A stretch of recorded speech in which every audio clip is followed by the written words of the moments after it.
ఏదో మందిరానికి వస్తున్నాను, భక్తి చేస్తున్నాను, ప్రార్థన చేసుకుంటున్నాను, ఇంత పాటలు పాడుతున్నాను, వాక్యం వింటున్నాను, కానుకేస్తున్నాను, వెళ్ళిపోతున్నాను. ఇది కాదు భక్తి. వచ్చినవా సాధించాలా, వచ్చినవా పోరాడాలి, వచ్చినవా గెలవాలి, వచ్చినవా జయం పొందుకొని వెళ్ళాలి. నువ్వు మోగసిరి గలవాడివి, నీవు ఒక సింహం లాంటి వాడివి.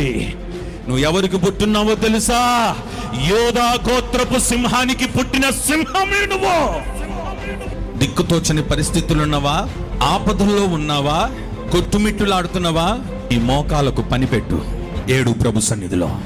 నిన్ను చూసి నీ బంధువులు మారాలి, నిన్ను చూసి నీ స్నేహితులు మారాలి, నిన్ను చూసి నీ రక్త సంబంధాలు మారాలి. భక్తి మందిరంలో మాత్రమే కాదు, ఏ వీధిలో ఉన్నా, ఏ ఊర్లో ఉన్నా, ఏ ఇంట్లో ఉన్నా, ఏ ఉద్యోగంలో ఉన్నా, ఏ వ్యాపారంలో ఉన్నా, దీపస్తంభం మీద దీపం వెలుగుతూనే ఉండాలి తప్ప ఆరిపోవడానికి వీల్లేదు. అరుడనే వాడు ఆ దీపమును ఆపడానికి వీలు లేదు.